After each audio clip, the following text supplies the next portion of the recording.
नमस्ते भारत, मैं भीमराव लोनारे आपका फिर एक बार WH न्यूज़ और IBM TV9 में मैं स्वागत करता हूँ।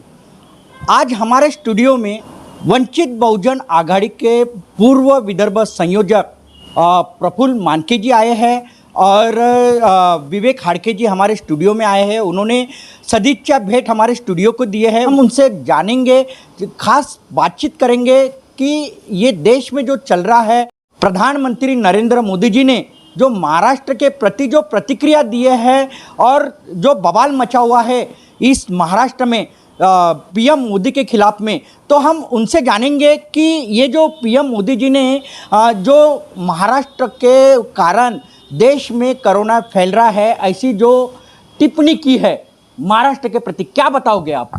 सबसे पहले तो प्रधानमंत्री नरेंद्र मोदी जी ने जो महाराष्ट्र के मामले में जो बयान दिया, उसका वंचित बहुजन आघाड़ी की ओर से मैं तीव्र निषेध करता हूँ। ये कहीं ना कहीं राजकीय स्टेटमेंट उन्होंने किया है और ये गैर जिम्मेदाराना स्टेटमेंट है, मुझे ऐसा लगता है, क्योंकि प्रधानमंत्री इस देश के हैं। वो देश के होने के कारण कहीं की भी जो जिम्मेदारी है किसी और पर नहीं ढकेल सकते। इसलिए मैं समझता हूँ कि ये गैर जिम्मेदाराना बयान है, उसका हम पुरजोर तरीके से विरोध करते, निषेध करते हैं। क्या है ये पॉलिटिकल स्टंट है, ऐसे लगता है आपको? जी, महाविकास आघाड़ी और भारतीय जनता पार्टी के बीच में जो नूरा कुश्ती चल रही है, उसी को लेकर ये किसी न किसी प्रकार से टारगेट करने वाला बयान है। लेकिन इससे महाराष्ट्र के सभी महाराष्ट्रवासियों का दिल आहत हुआ है और कहीं ना कहीं ये गैर जिम्मेदाराना बयान है, ऐसा मुझे लगता है। क्या लगता अब विवेक हाड़के जी, आप हमें बताइए, हमारे दर्शकों को ये बताइए कि पीएम मोदी ने जो ये बयानबाजी की है महाराष्ट्र के प्रति कि महाराष्ट्र में जो कोरोना फैला है वो उसके कारण, पूरे महाराष्ट्र के कारण ही पूरे देश में कोरोना फैला है, ऐसे उन्होंने टिप्पणी की है, क्या बताओगे आप? प्रधानमंत्री मोदी जी ने एक तो ये गैर जिम्मेदाराना जो बयान दिया है, उन्होंने बात उस बात पर करना चाहिए कि केंद्र की नीतियों की वजह से, नरेंद्र मोदी जी की नीतियों के वजह से कोरोना में इतने लोग उनके बेहाल हुए और इतने लोग भुखमरी से मरे, कोरोना से मरे, क्यों महाराष्ट्र में मरे, इसके ऊपर में उन्होंने बयान देना चाहिए था। इस बात पर उन्होंने बयान देना चाहिए था कि ये हमारी नाकामी है कि हम लोग हर साल 2 करोड़ लोगों को रोज़गार देना चाहते थे, हम लोग हर साल 2 करोड़ लोगों को रोज़गार देने में कामयाब नहीं रहे। इस बात पर उन्होंने बयान देना चाहिए। किसान आंदोलनों के संदर्भ में उन्होंने जो स्टैंड लिया, किसानों के दबाव के वजह से उन्होंने जो बिल वापस लेना पड़ा बाद में, लेकिन वो बिल ही क्यों लाया, उन्होंने उस संदर्भ में उन्हें जवाब देना चाहिए, क्योंकि 700 किसान भाई हमारे मर गए, उस संदर्भ में बयान देना चाहिए। आज भी हमारे देश के अंदर में क्यों 40 करोड़ लोगों को 2 वक्त की रोटी नसीब नहीं होती, इस संदर्भ में जवाब बयान उन्होंने देना चाहिए। यूपी का चुनाव है करके ध्रुवीकरण का राजकारण करने के लिए कुछ भी स्टेटमेंट देना और नूरा कुश्ती का वातावरण तैयार करना, इसमें कोई मतलब नहीं है। जिम्मेदार स्टेटमेंट ये है कि एक कल्याणकारी राज्य की क्या संकल्पना होती है, उस संदर्भ में बात करना चाहिए।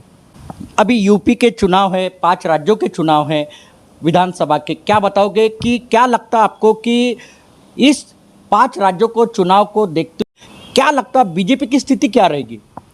जिस प्रकार से पूरे देश में भारतीय जनता पार्टी के माध्यम से जातिवादी और सांप्रदायिक राजनीति की शुरुआत हो गई है, उत्तर प्रदेश में भी बड़े पैमाने पर सांप्रदायिक राजनीति भारतीय जनता पार्टी के माध्यम से हो रही है। इसीलिए आने वाले समय में भारतीय जनता पार्टी को रोकने के लिए, केंद्र और राज्य दोनों में रोकने के लिए, आदरणीय प्रकाश उर्फ बाला साहब अम्बेडकर, जो वंचित बहुजन आघाड़ी के राष्ट्रीय अध्यक्ष है, इन्होंने अपना स्टैंड लिया है और मुझे लगता है कि सभी कल ही उन्होंने मीडिया में बयान जारी कर उन्होंने अपना स्टैंड किया है।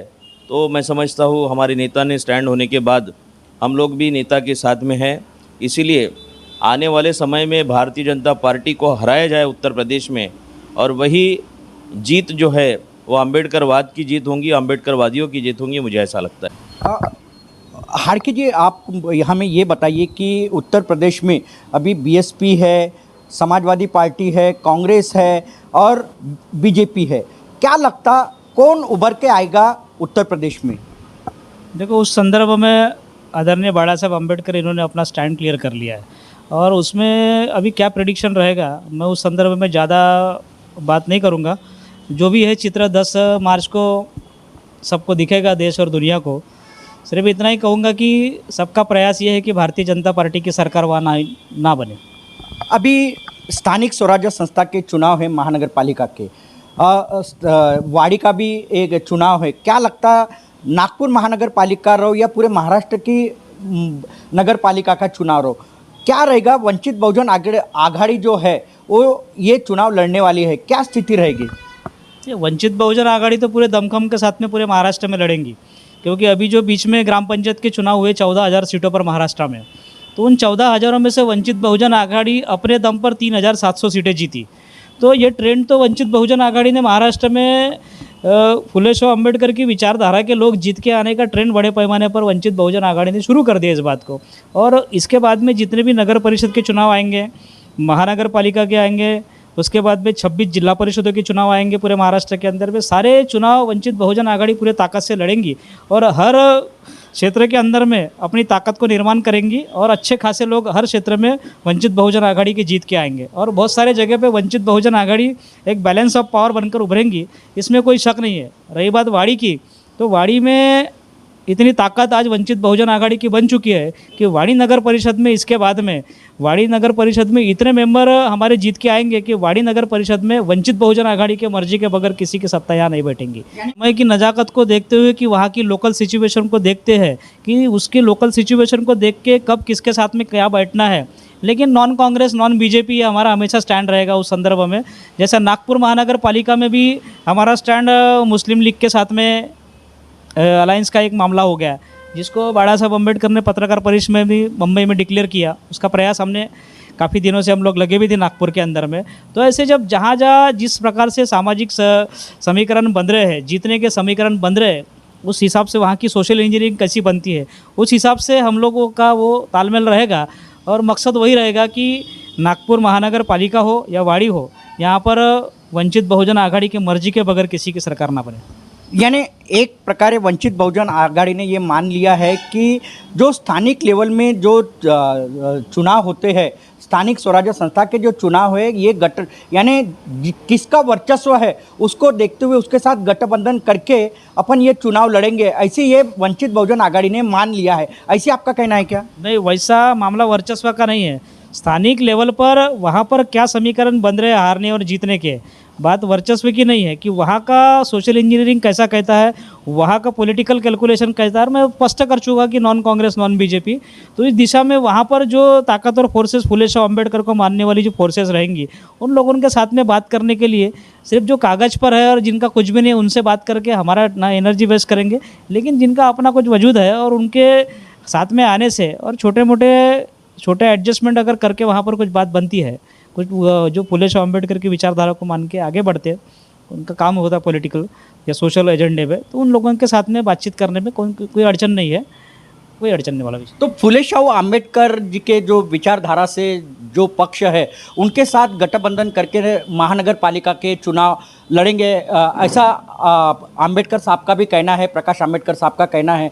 क्या बताओगे, अगर ये गठबंधन करके अगर लड़ते हो तो कितनी सीटें महानगर पालिका के चुनाव में कितनी सीटें ला सकते हो? देखिए, पहले तो वंचित बहुजन आघाड़ी ने नागपुर महानगर पालिका को लेकर पूरे 156 सीटों पर हमारी अकेले की अपनी तैयारी वंचित बहुजन आघाड़ी की हो चुकी है, लेकिन उसके बावजूद नागपुर महानगर पालिका में ऐसे बहुत सारे स्थानिक लेवल पर जो आघाड़ियाँ बनी हैं या और भी समविचारी पक्ष है, इन्होंने भी हमसे संपर्क किया।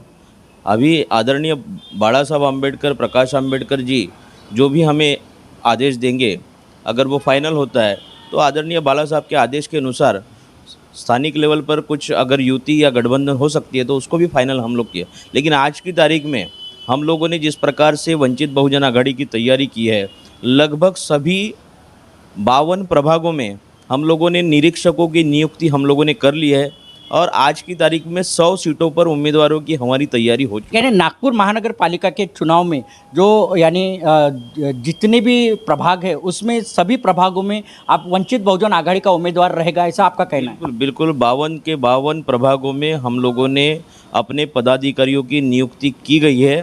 पिछले ही संडे की मीटिंग में आदरणीय हमारे नागपुर के जिला प्रभारी कुशल मेश्राम जी के माध्यम से एक बड़ी मीटिंग हुई और पूरे 52 प्रभागों में पार्टी के वर्कर्स, पार्टी के पदाधिकारियों को 2-2, 3-3 लोगों को एक प्रभागों की नियुक्ति की गई है।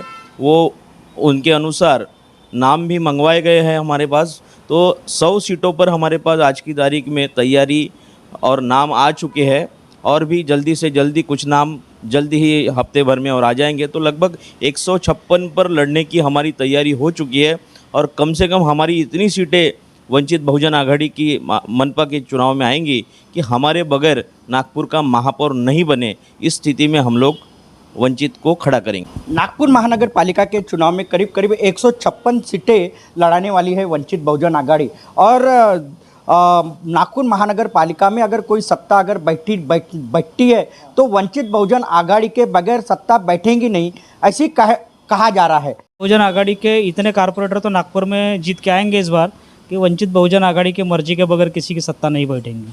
और जब बनाने की बारी आएंगी तो पहले हम बाद में तुम। कितनी सीटें आएंगी? कम से कम वंचित बहुजन आघाड़ी की 22 से 25 सीटें हम लोग महानगर पालिका में लाएंगे। 22 से 25 सीटें नागपुर महानगर पालिका के चुनाव में लाएगी। इतना बैलेंसिंग ऑफ पावर के लिए काफ़ी है। क्या रणनीति की है तैयार वंचित बहुजन आघाड़ी में? आप संयोजक हो, क्या रणनीति तैयार की? नहीं, हमारे मानकी जी ने आपको बताया कि हमारे सभी प्रभागों के अंदर में ऑब्जर्वर हो गए हैं। हमारा वार्ड लेवल से लेके तो मोहल्ला कमेटी तक हमारा संगठन बन गया है और सभी समाज को प्रतिनिधित्व संगठन के अंदर में दिया गया है, चाहे SC ST OBC माइनॉरिटीज़ हो या दूसरे भी, और जो सो कॉल्ड फुले शाह अम्बेडकर को मानने वाले अपर कास्ट है वो भी हमारे संगठन के अंदर में है। तो सभी समाजों का एक कॉम्बिनेशन सोशल इंजीनियरिंग बनाने का काम उसमें किया गया है और सभी समाज के लोग, और समाज में काफ़ी वातावरण है और बुद्धिस्ट बड़े पैमाने पर पार्टी के साथ में बेसोट बन के तैयार है। कुछ प्रभाग में वंचित बहुजन आघाड़ी के काफ़ी उम्मीदवार इच्छुक है जो लड़ना चाहते हैं, जैसे उत्तर विभाग में भी काफ़ी इच्छुक है, लेकिन उम्मीदवारी एक को ही मिलेगी। अगर जिसको उम्मीदवारी नहीं मिलती है, अगर वो बगावत करता है तो ऐसी स्थिति में क्या होगा? ना, ऐसी कोई स्थिति पैदा नहीं होगी कोई बगावत करेगा करके। हमारे साथ में जितने उम्मीदवार टिकट मांग रहे हैं, तो अगर किसी को नहीं भी मिली तो विचारधारा और संगठन के साथ में वो रहेगा और छोटी मोटी नाराज़गी अगर समय पर किसी के पास में आती है तो उसको भी सेट करने की क्षमता हमारे पदाधिकारियों में है, हमारे में है। कोई बगावत नहीं करेगा, किसी में नाराज़गी नहीं रहेंगी। वो सबके लिए फुले शाह अम्बेडकर की विचारधारा देखते हुए, बाड़ा साहब अम्बेडकर का नेतृत्व देखते हुए सभी कार्यकर्ता, सभी पदाधिकारी और टिकट मांगने वाले सभी ईमानी इतबारे काम करेंगे।